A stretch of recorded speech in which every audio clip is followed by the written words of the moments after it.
Seorang siswi sekolah dasar yang baru saja selesai mengikuti pelajaran, berjalan pulang menuju rumahnya yang berjarak hanya beberapa ratus meter. Ketika tiba di persimpangan terakhir, ia masih berjalan berdampingan dengan teman-temannya, namun setelah mereka berpisah gadis tersebut tiba-tiba menghilang secara misterius. Ketika orang-orang melakukan pencarian di jalanan dan rumah-rumah warga, ia akhirnya ditemukan di sebuah tempat yang tak terduga. Hai semua, selamat datang di Zigma Story. Senang bertemu dengan kalian lagi. Kisah ini terjadi di Niigata, yang terletak di bagian barat laut Pulau Honshu, sebuah kota pelabuhan penting yang menghadap Laut Jepang dengan iklim khas yang dipengaruhi angin laut sepanjang tahun. Sebagai titik akhir jalur kereta Joetsu Shinkansen, Niigata memiliki makna penting dalam sejarah transportasi Jepang. Kota ini juga menjadi saksi lahirnya terowongan kereta api terpanjang di dunia pada masanya, dengan ratusan jalur rel di dalamnya yang membentuk jaringan transportasi yang padat. Di tengah lingkungan yang dipenuhi suara angin laut dan deru kereta, terjadi sebuah kasus yang memecah ketenangan di sana. Pada tanggal 7 Mei tahun 2018, hari Senin pukul setengah 4 sore, hujan gerimis turun dari langit. Di sebuah rumah di wilayah distrik barat Niigata, seorang wanita berjalan mondar-mandir dengan raut wajah cemas, dikarenakan putrinya yang berusia 7 tahun bernama Tamaki Omomo, belum juga pulang setelah jam sekolah berakhir. Biasanya sebelum pukul setengah 4 sore, ia sudah membuka pintu rumah, namun kini sudah hampir pukul setengah 5 sore ia masih belum kunjung pulang, hanya terdengar suara hujan dalam kesunyian. Sang ibu yang semakin gelisah kemudian menelepon sekolah tempat putrinya belajar, yaitu SD Kobari di kota Niigata, untuk menanyakan situasinya. Namun setelah dilakukan pengecekan, pihak sekolah menyatakan bahwa hari itu tidak ada kegiatan tambahan setelah sekolah dan waktu pulang tetap seperti biasa, yaitu pukul 14.45. Wali kelas gadis tersebut juga mengatakan bahwa sekitar pukul 3 sore, Tamaki terlihat pulang bersama beberapa teman sekelasnya. Karena khawatir dengan keselamatan siswa, setelah mengetahui ia belum pulang, beberapa guru secara sukarela mengorganisir pencarian di sekitar area sekolah. Waktu pun beranjak ke pukul 5 sore, di mana langit sudah semakin gelap. Sang ibu yang tidak bisa menunggu lebih lama segera mengangkat telepon dan melaporkan kejadian tersebut ke kantor polisi Niigata Barat. Setelah menerima laporan, pihak kepolisian segera mengerahkan hampir 100 personel, dengan menjadikan rumah korban sebagai pusat pencarian untuk menyisir area di sekitarnya. Wilayah tersebut merupakan kawasan permukiman yang cukup kompleks dengan rumah-rumah yang berdiri rapat, jalan-jalan yang saling bersilangan serta banyak gang kecil. Di antaranya juga terdapat sejumlah bangunan kosong yang sudah lama tidak terawat. Rute dari sekolah menuju rumah Tamaki terbagi menjadi dua bagian utama, di mana bagian pertama adalah dari sekolah menuju perlintasan rel kereta Echigo Line yang merupakan jalan utama yang ramai dilalui kendaraan dan pejalan kaki pada siang hari. Namun setelah berbelok ke kanan dari perlintasan rel, bagian kedua menunjukkan pemandangan yang sangat berbeda. Jalanan di sana sepi dan jarang dilalui orang. Menurut warga setempat, penerangan lampu jalan di area ini kurang memadai dan kondisi jalannya juga kurang baik. Ditambah lagi patroli polisi di sepanjang jalan tersebut relatif jarang, sehingga setelah pukul 9 malam, hampir tidak ada anak-anak yang beraktivitas di jalan, hanya sesekali terlihat siswa yang pulang dari tempat les. Saat itu hujan masih turun, dan pencarian terus berlangsung. Namun Tamaki tidak kunjung ditemukan. Pada pukul 22.30 malam, sebuah pengereman darurat terjadi. Meski tidak menyebabkan 170 penumpang di dalam kereta terluka, insiden tersebut tetap mengakibatkan 7 perjalanan kereta di kedua arah tertunda atau dibatalkan, sehingga sekitar 1.400 penumpang terdampak. Setelah polisi tiba di lokasi, mereka mengonfirmasi sebuah fakta yang kejam, di mana korban yang terlindas adalah anak sekolah dasar yang sebelumnya dilaporkan hilang, yaitu Tamaki Omomo. Pakaian yang dikenakannya masih utuh, namun payung berwarna merah muda yang dibawanya tidak ditemukan. Tas sekolah dan sepatunya tergeletak beberapa meter dari lokasi. Tempat itu berjarak lebih dari 100 meter dari rumahnya, dan merupakan rute yang setiap hari ia lalui sepulang sekolah. Sebelumnya polisi sebenarnya telah melakukan pencarian di area tersebut, namun tidak menemukan dirinya yang berada sangat dekat. Pihak kepolisian kemudian mengakui bahwa kemungkinan ada kelalaian dalam proses pencarian. Kondisi di lokasi kejadian sangat mengenaskan, di mana tubuh korban mengalami kerusakan parah, lehernya terputus oleh roda kereta, kepala dan tubuh terpisah, serta terdapat memar yang jelas di bagian wajah. Namun yang aneh, dibandingkan dengan kasus bunuh diri di rel kereta pada umumnya, jumlah darah di lokasi ini tidak banyak. Selain itu tidak ditemukan jejak tanda darah segar yang mengalir. Hasil forensik kemudian menunjukkan bahwa ini bukan sekadar kecelakaan kereta biasa, karena pada leher korban terdapat bekas jeratan, dan penyebab pasti kematiannya adalah sesak napas. Waktu kematian diperkirakan terjadi pada sore hari, yang berarti bahwa sebelum terlindas kereta ia sudah terlebih dahulu dibunuh, lalu pelaku dengan kejam membuang jasadnya di atas rel kereta. Kehidupan korban yang masih sangat muda kontras tajam dengan kekejaman metode yang digunakan oleh pelaku. Polisi Prefektur Niigata sangat serius menangani kasus ini dan segera membentuk tim investigasi khusus untuk mengungkapnya. Berdasarkan catatan operasional kereta, 10 menit sebelum tabrakan terjadi, yaitu sekitar pukul 10 malam lebih 20 menit, ada kereta lain yang melintas di lokasi yang sama. Namun saat itu tidak terjadi benturan, dan masinis juga tidak melihat adanya hal mencurigakan. Karena itu polisi menyimpulkan bahwa pelaku membuang jasad korban dalam rentang waktu singkat, yakni sekitar 10 menit tersebut. Sejumlah saksi mata mengaku melihat kendaraan mencurigakan di sekitar lokasi. Pada pukul 21:50 menit, atau 40 menit sebelum jasad ditemukan, sebuah kendaraan niaga kecil berwarna putih terlihat di jalan seberang rel. 5 menit kemudian, kendaraan tersebut berpindah ke jalan yang berjarak sekitar 50 meter dari lokasi kejadian, lalu melaju menjauh. Sekitar pukul 20:20 menit, seseorang kembali melihat sebuah mobil ringan berwarna hitam berhenti di pinggir jalan dekat rel kereta. Di antara petunjuk yang tersebar, ada satu detail penting yang menjadi kunci, di mana seorang saksi secara tegas menyebutkan bahwa mobil ringan berwarna hitam tersebut menggunakan plat nomor berwarna putih, bukan kuning seperti yang umum digunakan saat itu. Dalam rangka menyambut Piala Dunia Rugby 2019 dan Olimpiade Tokyo 2020, Prefektur Niigata sejak tahun 2017 mulai menerbitkan plat nomor peringatan berwarna putih. Hingga saat kejadian, dari total sekitar 820.000 kendaraan ringan di seluruh prefektur, hanya lebih dari 7.000 kendaraan yang menggunakan plat putih tersebut kurang dari 1% dari total. Temuan ini sangat mempersempit ruang lingkup penyelidikan. Keesokan harinya setelah kejadian, polisi mendirikan beberapa pos pemeriksaan di sekitar lokasi dan menghentikan kendaraan yang melintas untuk diperiksa. Fokus utama adalah kendaraan ringan dengan plat putih, termasuk memeriksa rekaman dashcam. Mengingat rekaman video bisa terhapus setelah jangka waktu tertentu, proses penyelidikan dilakukan dengan sangat cepat. Seiring pendalaman kasus, semakin banyak petunjuk yang muncul. Teman sekelas yang pulang bersama korban pada hari kejadian mengatakan bahwa mereka berpisah di perlintasan rel. Korban sempat menyebutkan bahwa pada pagi hari saat berangkat ke sekolah, ia dikejar oleh seorang pria yang mengenakan pakaian hitam dan kacamata hitam. Hal ini menjadi salah satu acuan penting bagi polisi dalam merekonstruksi kejadian. Tidak lama setelah jasad ditemukan, seorang warga juga mengaku melihat seorang pria yang mengenakan topi baseball dan pakaian hitam berkeliaran di dekat rel yang ciri-cirinya sesuai dengan deskripsi sebelumnya. Perlu diketahui bahwa 1 tahun sebelum kejadian ini, di wilayah yang sama telah terjadi 3 kasus pembuntutan terhadap siswi sekolah dasar. Kasus yang paling serius terjadi pada September tahun 2017, ketika seorang siswi kelas 2 SD dalam perjalanan ke sekolah tiba-tiba ditangkap pergelangan tangannya oleh seorang pria tak dikenal. Beruntung gadis itu berhasil melarikan diri dengan cerdas dan segera melaporkan kejadian tersebut. Ciri-ciri pelaku yang dicatat polisi saat itu juga mengenakan pakaian hitam dan kacamata hitam. Hal ini sempat membuat publik menduga bahwa kasus Tamaki Omomo berkaitan dengan serangkaian pembuntutan sebelumnya. Namun dugaan tersebut tidak menjadi dasar utama dalam penetapan kasus selanjutnya. Setelah kabar duka meninggalnya Tamaki Omomo tersebar, banyak warga datang ke lokasi untuk meletakkan bunga dan berduka.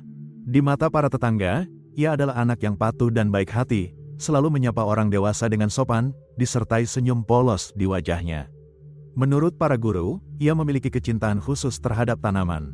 Ia sering dengan inisiatif sendiri menyiram sayur-sayuran yang ditanam di sekolah. Setiap kali melihat bunga bermekaran, ia akan dengan gembira memberitahu orang lain, menularkan kebahagiaan kepada orang di sekitarnya. Atmosfer kelam tragedi pun tak terelakkan menyelimuti sekolah tersebut. Setelah kejadian, pihak sekolah segera mengadakan pertemuan untuk meningkatkan kesadaran akan keselamatan serta memberikan pendampingan psikologis. Selain itu, mulai 2 hari setelah kejadian, para siswa tidak lagi pulang dan pergi sendiri. Mereka berjalan dalam kelompok kecil serta didampingi oleh orang tua. Warga sekitar juga secara sukarela membentuk tim patroli untuk meningkatkan pengawasan di lingkungan sekitar. Namun sebagian besar relawan adalah lansia, dengan waktu patroli yang tidak menentu dan memiliki keterbatasan fisik. Maka pada tanggal 11 Mei tahun 2018, Kepolisian Niigata mengerahkan mobil patroli khusus untuk mengawal para murid saat berangkat dan pulang sekolah. Mereka juga menempatkan 4 hingga 5 petugas di persimpangan penting.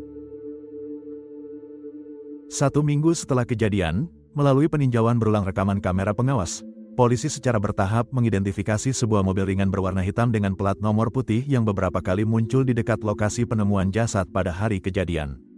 Pemilik kendaraan tersebut bernama Kobayashi Ryo, berusia 23 tahun dan bekerja sebagai teknisi listrik yang bertanggung jawab atas instalasi serta perawatan jaringan listrik di wilayah sekitar. Ia tidak memiliki hubungan langsung dengan korban, namun keduanya pernah bersekolah di SD yang sama. Selain itu jarak rumahnya dengan rumah korban secara garis lurus hanya sekitar 100 meter. Keanehan mulai terlihat sejak hari kejadian, di mana sejak tanggal 7 Mei ia tiba-tiba tidak masuk kerja tanpa alasan. Dalam 6 tahun karirnya, ia dikenal sebagai pekerja yang rajin dan bertanggung jawab, karena itu ketidakhadirannya yang mendadak membuat rekan kerja menduga ia mengalami kejadian darurat atau masalah keluarga. Baru pada tanggal 8 Mei ia mengirim email kepada atasannya untuk meminta izin, dengan alasan kondisi tubuh yang tidak sehat.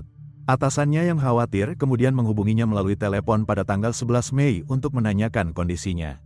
Dalam percakapan tersebut Kobayashi berbicara dengan nada tenang dan mengatakan bahwa ia akan kembali bekerja pada minggu berikutnya. Sementara itu di lokasi kejadian, polisi juga menemukan sebuah sidik jari pada pagar di sekitar rel. Hasil pemeriksaan menunjukkan bahwa sidik jari tersebut milik Kobayashi. Namun mengingat ia tinggal di area tersebut dan bekerja di bidang perawatan listrik, kemungkinan sidik jari itu tertinggal secara tidak sengaja, sehingga belum dapat dijadikan sebagai barang bukti langsung. Pada pagi hari tanggal 14 Mei pukul setengah 8 pagi, polisi mengepung kendaraan Kobayashi di sebuah area parkir dan memintanya untuk bekerja sama dalam penyelidikan. Awalnya ia tampak gelisah dan menyangkal keterlibatannya dalam kasus ini. Namun seiring pendalaman penyelidikan, sikapnya berubah dan ia mengakui telah terlibat dalam kejahatan tersebut. Pada pukul 10 malam, polisi secara resmi menangkapnya dengan tuduhan pembunuhan. Saat menggeledah mobil ringan miliknya, ditemukan arang briket dan kompor arang portabel di dalam kendaraan. Meski tujuan penggunaannya belum dapat dipastikan, hal ini tidak menutup kemungkinan bahwa semua benda tersebut berkaitan dengan niat bunuh diri. Menurut pengakuan Kobayashi, pada pagi hari tanggal 7 Mei setelah bangun tidur, ia merasa diliputi oleh kekosongan yang sulit dijelaskan. Ia secara spontan memutuskan untuk bolos kerja dan berkendara tanpa tujuan. Sekitar pukul 15.20, ia bertemu dengan seorang siswi sekolah dasar yang berjalan sendirian, yaitu Tamaki Omomo. Niat jahat pun muncul, dan ia seketika mengemudikan mobil dan menabraknya. Setelah korban terjatuh, ia tidak memberikan pertolongan ataupun melarikan diri, melainkan turun dari mobil dan secara paksa memasukkan korban ke dalam kendaraan, lalu mencekik lehernya hingga pingsan. Sebelum kehilangan kesadaran, korban sempat menangis dan berkata, "Kepalaku sakit, aku ingin menghubungi ibu." Antara pukul 15.28 hingga pukul 15.59, Kobayashi membawa korban ke sebuah area parkir yang berjarak sekitar 2 km dari sekolah, lalu melakukan tindakan pelecehan di dalam mobil. Seiring berjalannya waktu, korban mulai sadar dan menangis meminta tolong. Untuk mencegah perhatian orang lain, pelaku kembali mencekik leher korban hingga berhenti bernapas. Namun kekejaman tidak berhenti di situ, karena sekitar pukul setengah 7 malam, saat menghadapi jasad yang mulai kaku, ia memiliki ide lain. Ia pergi ke sebuah toko dewasa untuk membeli pelumas, serta menggunakan air panas dari termos yang dibawanya untuk mencoba melunakkan tubuh korban yang telah kaku. Kemudian pada pukul 7 malam, ia memindahkan mobil ke sebuah taman dan kembali melakukan tindakan tidak senonoh terhadap jasad. Ia sempat lama memikirkan cara membuang jasad, hingga setelah pukul 9 malam, ia mencari kata kunci seperti bunuh diri di rel kereta dan kamera pengawas rel kereta, yang menunjukkan bahwa ia berencana menyamarkan kejadian sebagai kecelakaan. Untuk menutupi kejahatannya, Kobayashi menunjukkan upaya menghindari penyelidikan, di mana ia keluar dari akun ponselnya dan menghapus riwayat pencarian.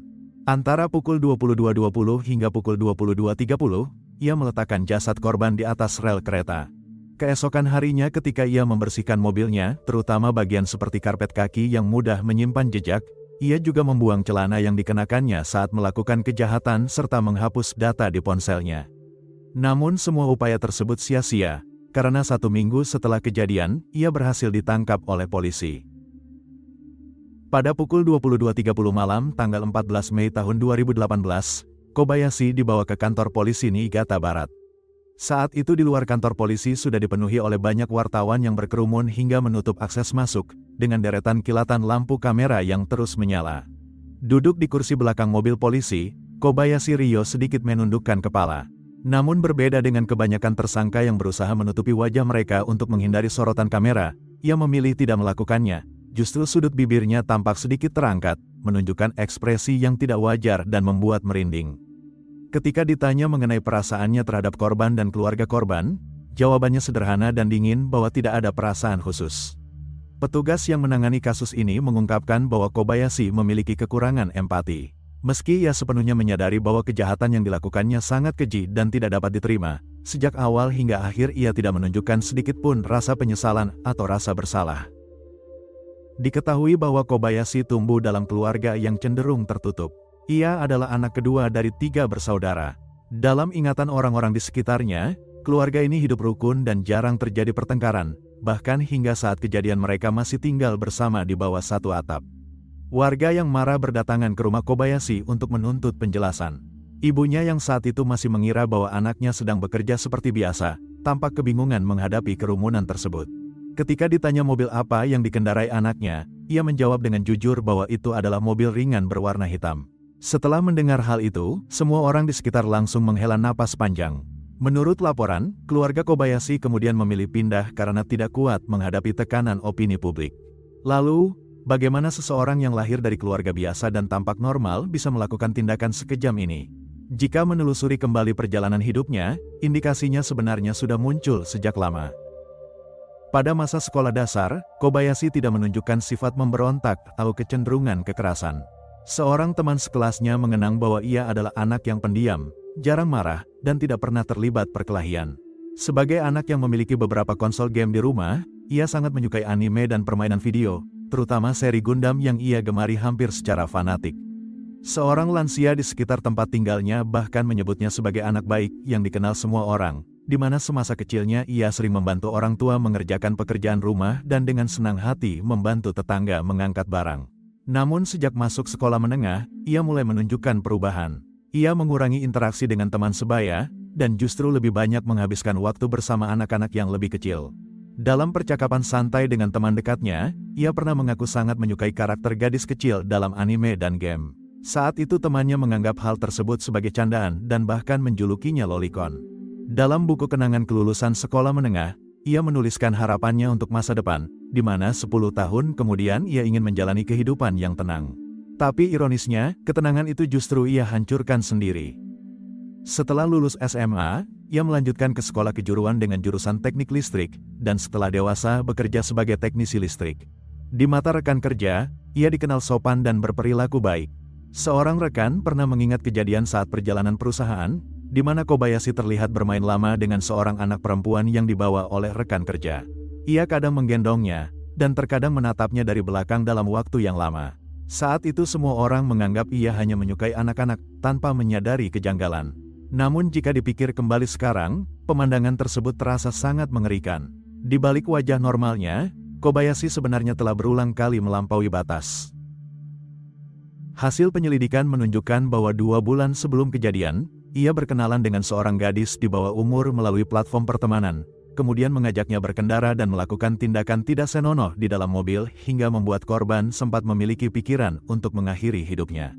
Bahkan setelah membunuh Tamaki, ia masih mencoba melakukan transaksi berbayar dengan gadis di bawah umur lain yang dikenalnya secara online. Saat polisi menggeledah rumahnya, ditemukan banyak foto anak perempuan usia sekolah dasar, yang semakin mengungkap kondisi psikologisnya yang menyimpang.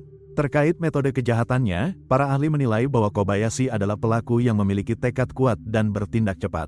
Di sebelah barat laut lokasi kejadian terdapat hutan, dan tidak jauh dari sana ada laut. Jika ia memilih membuang jasad di tempat-tempat tersebut, kemungkinan terungkapnya kejahatan bisa jauh lebih kecil. Namun ia justru dengan sengaja memilih untuk membuang jasad di rel kereta yang dekat dengan rumahnya sendiri, yang mengindikasikan bahwa mungkin ada motif atau dorongan psikologis tertentu di balik tindakannya. Tentu saja mengenai penetapan akhir atas kejahatan Kobayashi serta motif yang lebih dalam di balik tindakannya, masih perlu menunggu hasil penyelidikan dan keputusan lebih lanjut. 1,5 tahun setelah kejadian, pada November tahun 2019, kasus ini mulai disidangkan di Pengadilan Distrik Niigata. Terdakwa Kobayashi didakwa atas berbagai tuduhan, termasuk pembunuhan, pelecehan seksual yang mengakibatkan kematian, serta kejahatan lain yang membahayakan keselamatan publik. Selain itu, ia juga didakwa melanggar hukum karena memiliki video pornografi yang melibatkan anak di bawah umur. Jaksa menuntut hukuman mati. Persidangan berfokus pada dua hal utama, apakah terdakwa memiliki niat jelas untuk membunuh, serta apakah kejahatannya memenuhi syarat untuk dijatuhi hukuman mati. Dalam hukum Jepang, vonis hukuman mati dianggap sangat serius dan didasarkan pada kriteria yang dikenal sebagai standar Nagayama, yaitu mempertimbangkan tingkat kekejaman kejahatan, jumlah korban, dampaknya terhadap masyarakat, serta sikap penyesalan dari terdakwa. Pihak pembela berargumen bahwa tindakan terdakwa yang menyebabkan korban meninggal karena sesak napas mungkin bukanlah pembunuhan yang disengaja. Mereka menyatakan bahwa sebelumnya terdakwa pernah melakukan tindakan mencekik atas permintaan pasangannya dalam hubungan intim hingga membuatnya pingsan sementara. Oleh karena itu dalam kasus ini, terdakwa mungkin tidak menyadari bahwa tindakannya dapat menyebabkan kematian, sehingga lebih tepat dikategorikan sebagai kelalaian yang menyebabkan kematian, bukan pembunuhan yang disengaja. Namun laporan forensik menyatakan bahwa tindakan mencekik leher korban berlangsung setidaknya selama 3 menit, bahkan mungkin hingga 5 menit. Seorang dewasa dengan kemampuan berpikir normal seharusnya menyadari bahwa tindakan tersebut dapat menyebabkan kematian, sehingga kesadaran akan konsekuensi fatal dari tindakan tersebut menjadi salah satu sorotan utama dalam proses hukum. Selama persidangan, suasana di ruang sidang terasa berat dan menekan, sementara terdakwa yang hadir tampak lebih kurus dibandingkan saat penangkapan, dengan rambut yang dicukur sangat pendek serta masker yang menutupi sebagian besar wajahnya. Dalam momen tertentu yang berlangsung hening, di sela pernyataan, ia sesekali melirik dokumen di hadapannya, lalu menutup mata seolah tenggelam dalam pikirannya sendiri, sulit ditebak apa yang ada di benaknya. Ketika tiba gilirannya untuk berbicara, sikapnya justru mengejutkan. Ia perlahan berdiri, menghadap keluarga korban serta pihak jaksa, lalu membungkuk dalam-dalam dan berkata, "Karena keegoisan dan sikap saya telah menyeret semua orang ke dalam kejadian ini dan meninggalkan luka yang tidak akan pernah sembuh. Saya sungguh minta maaf." Namun dalam pernyataannya, ia justru membatalkan sebagian besar pengakuan sebelumnya, menunjukkan sikap yang kontradiktif. Ia mengakui kepemilikan materi pornografi ilegal, tetapi dengan tegas membantah melakukan pelecehan maupun kekerasan seksual. Ia juga menyatakan bahwa tindakan mencekik korban hanya bertujuan untuk membuat korban diam dan bersikeras bahwa dirinya tidak memiliki niat untuk membunuh. Mengenai tindakan meletakkan jasad di rel kereta, ia mengatakan bahwa hal itu dilakukan karena dianggap paling mudah, tanpa menyadari bahwa tindakannya akan berdampak besar pada lalu lintas kereta. Ketika diminta menjelaskan detail kejadian, ia berdalih tidak mengingatnya dan memberikan jawaban yang samar, dan yang lebih aneh lagi ia mengklaim bahwa pengakuannya sebelumnya terjadi karena polisi menunjukkan bukti dan terus-menerus menekannya saat interogasi, sehingga dalam tekanan yang berkepanjangan ia mulai meragukan ingatannya sendiri hingga akhirnya mengubah keterangannya. Kemudian di tengah persidangan tanpa peringatan apapun, ia tiba-tiba berlutut menghadap orang tua korban dan kembali menyampaikan permintaan maaf. Tindakan dramatis ini membuat ruang sidang gempar. Sementara itu ayah korban mengungkapkan bahwa sebelum persidangan dimulai ia menerima surat permintaan maaf dari terdakwa. Dalam surat tersebut tertulis, "Sebagai pelaku, saya masih mengingat wajah korban sebelum meninggal. Wajah terakhirnya adalah dosa saya."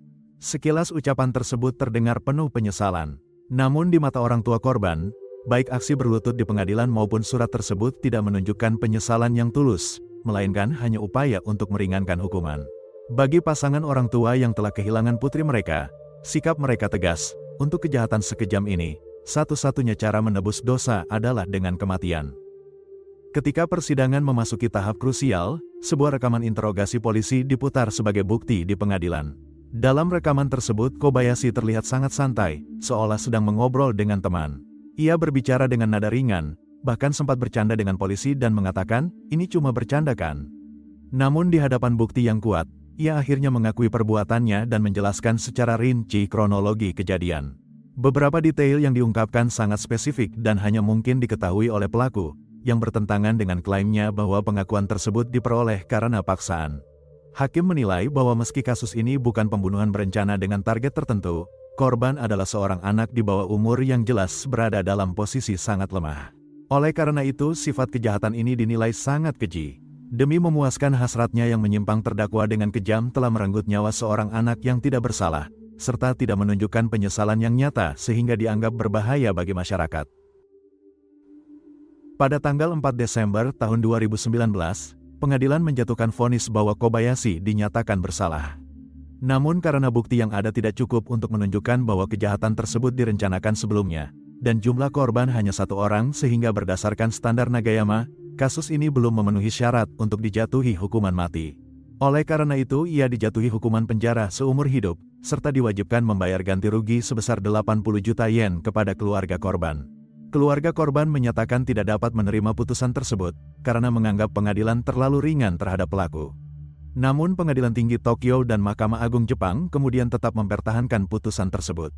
Putusan ini juga memicu perdebatan di masyarakat, dengan sebagian pihak berpendapat bahwa hukum perlu mengikuti perkembangan zaman karena standar Nagayama yang telah ada selama lebih dari 30 tahun dianggap sudah tidak lagi relevan dengan kondisi saat ini. Meski pelaku telah dipenjara, warga di sekitar lokasi kejadian masih sulit kembali menjalani kehidupan seperti biasa. Peristiwa ini meninggalkan trauma mendalam bagi lingkungan tersebut. Dalam proses penyelidikan, selain petunjuk yang mengarah pada Kobayashi juga sempat muncul laporan tentang beberapa orang mencurigakan lainnya, seperti pria yang mengejar korban pada pagi hari kejadian serta sosok mencurigakan yang terlihat berkeliaran di lokasi setelah jasad ditemukan. Hal ini membuat warga terus merasa cemas. Khawatir masih ada pelaku lain yang belum terungkap. Selain itu, cara penanganan awal oleh pihak kepolisian juga menuai kritik, karena demi bisa mempercepat pengungkapan kasus, mereka sempat mempublikasikan beberapa petunjuk yang ternyata tidak berkaitan langsung dengan kasus, seperti mobil berwarna putih atau pria berkacamata hitam. Hal ini justru menyebabkan beberapa warga yang tak bersalah menjadi ikut dicurigai, bahkan mengalami tuduhan tanpa dasar serta gangguan dalam kehidupan mereka. Setelah kejadian tersebut, komunitas dan pihak sekolah mulai mengambil berbagai langkah pencegahan. Ada yang mengusulkan agar siswa memasang alat alarm pada tas sekolah mereka, sehingga bisa segera meminta pertolongan dan meningkatkan peluang untuk melarikan diri. Namun ada pula yang menilai dengan tajam bahwa berbagai langkah tersebut pada dasarnya hanya bersifat reaktif. Meski dapat meningkatkan peluang anak untuk menyelamatkan diri, hal yang lebih penting adalah mencegah munculnya ancaman sejak awal. Bagi orang tua Tamaki, kehilangan yang mereka alami tidak mungkin dapat terbayar hanya dengan sebuah putusan pengadilan. Seorang anak yang seharusnya hanya membutuhkan waktu belasan menit untuk pulang ke rumah, kini telah hilang selamanya pada suatu sore yang diguyur hujan. Itulah cerita hari ini, terima kasih telah menonton.